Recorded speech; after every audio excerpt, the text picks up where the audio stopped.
Good afternoon to all, and I hope that we are still fired up given the information that we have received so far, and I know that it has been well received. So we're going to focus on this session on records, making them available. We'll look at arrangement and description and outreach using social media. We'll focus on the latest description standards, what is approved by the International Council of Archives, records in context. We will also explore ways in which to make our institutions and our holdings more accessible and engaging with our communities via social media. So this is going to be directly linked to the presentation that we just have. We have two able presenters, and it is my pleasure on behalf of Kabika to present them. Janelle Duke has been a research officer at the National Archives of Trinidad and Tobago since 2012. She earned her Bachelor's of Arts in History and Psychology with International Relations in 2009 from the University of the West Indies, St. Augustine. She holds a Master of Arts in History 2012, a certificate in Records Management 2014, and a Master's of Arts in Archives and Record Management 2019 from the University of the West Indies, Mona, Jamaica. Currently, she's pursuing a Master of Philosophy, PhD in Information Studies at the Mona campus, Jamaica.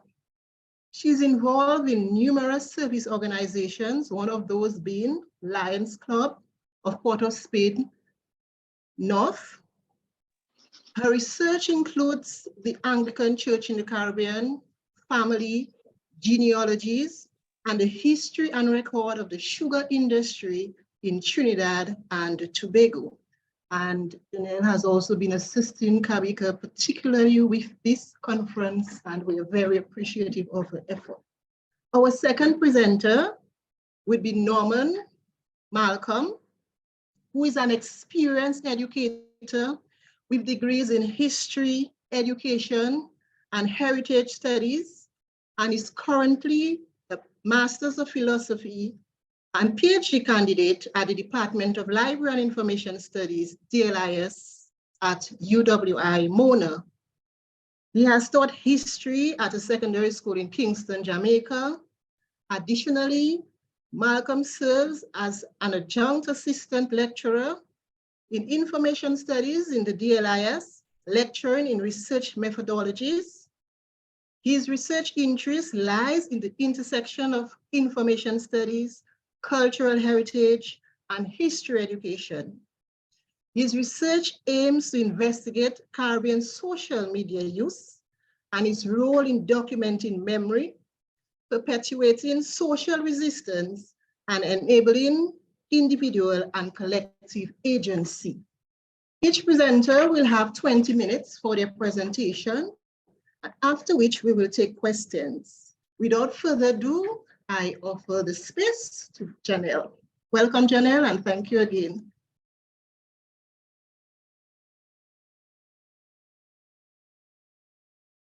All righty, thank you very much, Fernando.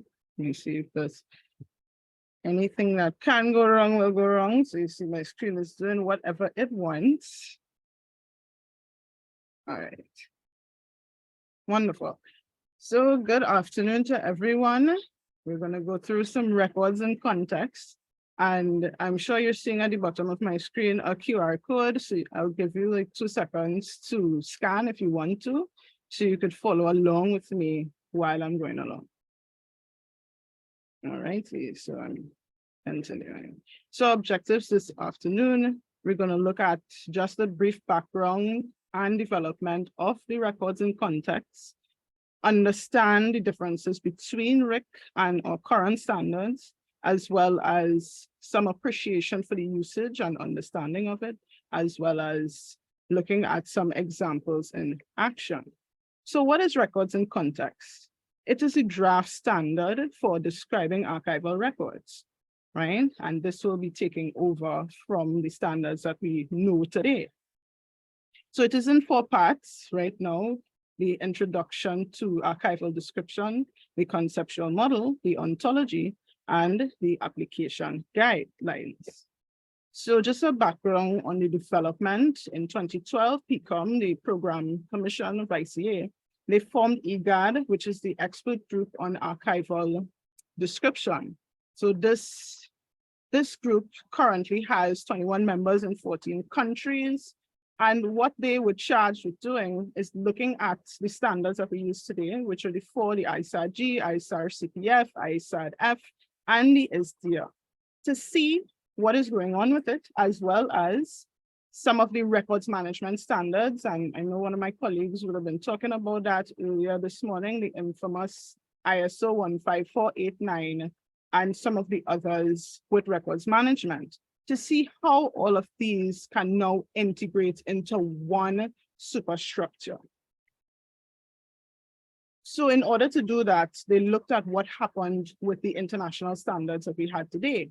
So they looked at ISDIA, and ISDIA is one of the standards that is least used by archives and archivists. Most times you would find that students would use this in some concept at school, but not necessarily at a high level for archives and archivists. What is usually used is ISAR-G. And most archives, I think most archives in the Caribbean and around the world as well, they use ISAR-G.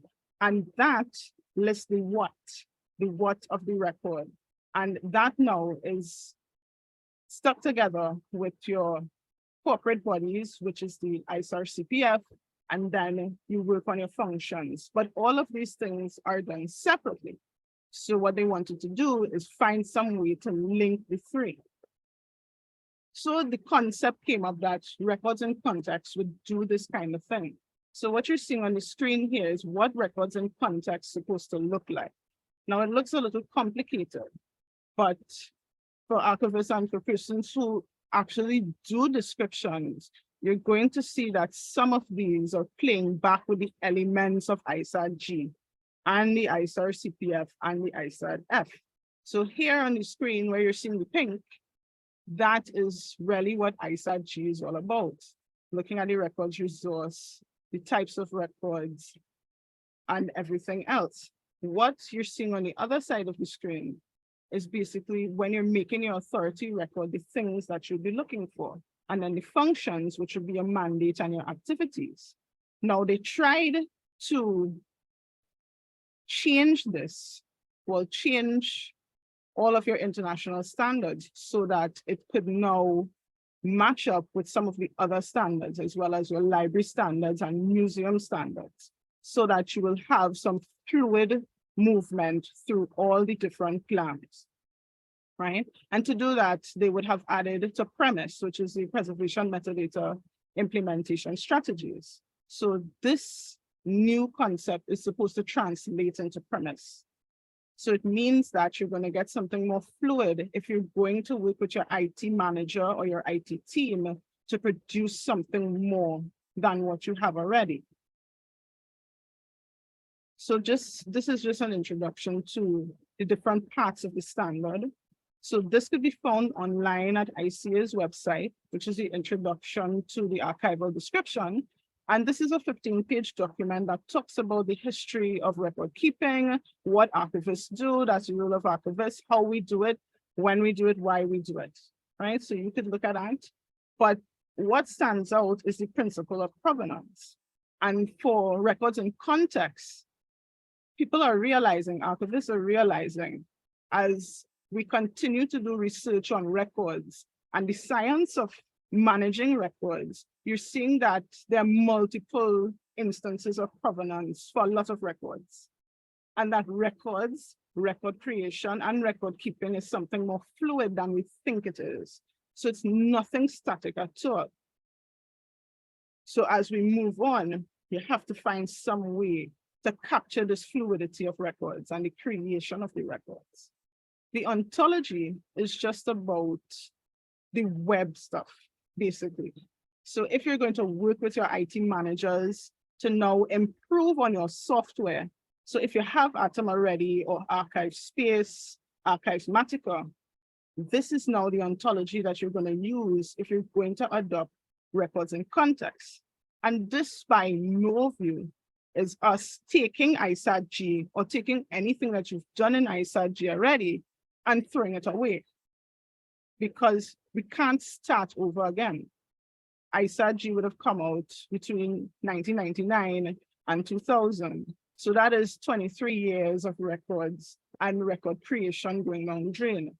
So this is by no means destroying that, but just to add on to it, to make more connections to the records, make more connections with other places like your libraries, archives, libraries, museums, etc., as well as making connections for your researchers. So you don't have just that static related materials and we just see what the materials are. Now we could know exactly what these materials are, where we could find them, and what is the connections between the records you would have at your archives, as well as the records that you would have in other places, right? The application guidelines, these are not out as yet, but what it's supposed to do is to help you when you're starting to adopt the software or looking for vendors to adopt the software. So why to implement, the strategies to implement it, and then the technical implementations, best practices, etc. So they're working on that as we speak. So the last thing, which is the most important part of it, is the conceptual model, which is this high-level model that really defines the key concepts of archival description, which we would have known before as elements at ISAT-G. Now, it is broken into three, which are the entities, the attributes, and the relations, right? So your entities are the new elements. It really, really is just the elements in a different form. So it's just the key descriptors for, and you're seeing records managers there, because it is anticipated that records managers are going to play a larger role in the adoption of records in context. So you could start off by records managers adding information into the system. And then by the time, as dear old Schelling would say, you reach to the point of heaven or hell, and you get to the point of archives, you already have a description there. And it would be for the archivist to now add on to that description to better manage the records and to better push forward with preservation. So the attributes is something that you would add on to your entities. So this is really giving character to the entities, showing you the nature of the entities, and the relations are those connections between the entities and the attributes. I'm not going to go through all of them today because they're going to scare you. So we're just going to look at some of the entities, and these entities are 22 entities. And what you're seeing highlighted on the screen, the record resource, instantiation, agent, and activity are some of the core ones that you're going to see, right? And as I said before, these are revised elements, well, revised from the elements of ISAT-G, and your relations, etc., your attributes, you're going to see how that plays into it. So basically what you're trying to do is make a clear distinction between the intellectual description and your physical representation of the record, and trying to now eliminate some of the redundancy that you would find. So this is a list of entities. So they should look, some of them should look familiar already, because if you have used ISAT-G for a long time, if you're now learning about ISAT-G at school, and if you're now learning about some of the other international standards, these are the entities that you're going to meet, right? And these, as I said, I have highlighted is what we're going to look at really quickly.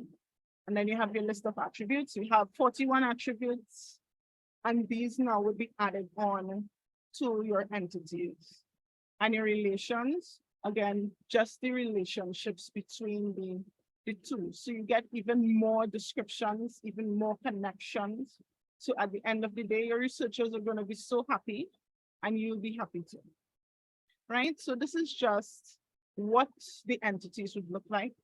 So on this side at the top, you're seeing that you have the different pieces, which is your ID, name, definition, scope, notes, etc. And I just did one here so that you could see. So this one is entity number 1, which is thing, and thing is any idea, material thing, or event within the realm of human experience, which sounds kind of weird, but in a general concept, it's something that's supposed to be very broad. So if you're seeing something like slavery, for instance, that's something very broad in a general sense. But if you have to bring it back into your country, so let's say for Trinidad and Tobago, we look at slavery in Trinidad and Tobago, it's going to get narrower as you go down the listing. If you look at Puck, for instance, you could identify with maybe a Nancy, and then you could bring it into something smaller, right? So this is what the entities look like again, but in the 4-level hierarchy. And this is where it starts. Thing is the most important, well, the most important thing, because you're putting in all the information there, please. Everything that you would want to know about the record, sets of records, sets of collections. This is where you're going to describe it first. And then you're going to go into the record resource. And in the record resource, you're going to get record sets, the record and the record parts. And for that, you'll see that in our first minutes. So you're going into the thing. And as I said before, the thing is a concept or the context, the material things, the events. So you're seeing here again what it would look like. But the more information you put, it makes records in context more extensible. It makes it able to fully describe a record past the point of your implementation. So you're going to get to the point where you're not just putting in your scope and content. You're not just putting in an admin history or biographical history. You're getting the whole history, the whole information, or the concept then of the entire record or record set. So for instance, because I know that might be confusing, I tried to do one here for you to see. So I looked at systems of indenture because of the fact that we have at National Archives of Trinidad and Tobago several different types of records showing you indentureship, right? So we have Chinese indenture, we had African indenture, and Indian indenture. And this example, I'm just looking at Indian indenture, which was 1845 to 1917. So in your scope notes, what you're about to do is to define indenture in Trinidad and Tobago first, then look at the different types of indentured workers, as well as explain that period of time and the different schemes, etc. So when you're finished with that, you're supposed to have something heavy enough that your researchers can relate and you can find the information easily. So in terms of the record resource, it's just a nice new name for that level of description. So you're taking that level of description basically and breaking it down into its relevant parts. And those relevant parts, as you're seeing on the screen, that's the record set, the record, and the record part. So that record set is those groups of records. So your multi-level descriptions, your form, your subform, your series, etc. And it could get to the point of, if you have artificial collections, you could now talk about it here. So we're not leaving it out. We're not going to make anything taboo anymore. You're going to talk about it. And then your second thing, the record of itself, you're using that same unit of description. So you're not going to change from describing records on any level. We're not leaving that out. You're just putting it in somewhere else. And the record part is those parts that make up a record. So because you have now born digital records, you're going to find that some of these records may be in different collections, and you would want to connect all of them together. And this is the way to do it. So I didn't go too crazy into it. So you're just seeing the description here of how it's going to look when you first describe your record resource and then bring it into the set, the record, and the record part. What is most important here now is the instantiation entity. And that instantiation is all about your record resource, right? So what you're really trying to do here is to show who created this information. And this is going back to the point of multiple instances of provenance, because of the fact that You may have an agent who's creating records. It doesn't mean that they are the creator. It could be that they own the records, but you have people over time working at a company, people at different levels. You have your HR managers and persons underneath them creating the records and creating new ways of communicating. And that is what you would like to talk about. You would like to show these things. As well as when you have paper records, you want to show that over time we have taken care of it. So we may have digitized it, we may have microfilmed it. So you need to now talk about all those different types of records, all different types of records that you would have created from this record of itself to make it more accessible to your researchers. Because as Dr. McCullin would have said before, she likes to use the actual record, but sometimes when the record is not good, we need to tell you, I'm very sorry. You need to use either the microfilm, you need to use a surrogate, you need to use the photocopy, because we can't give you the actual.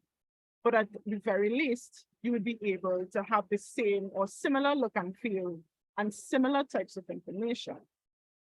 So what I did here is to show you what the description would look like and then try out one for myself.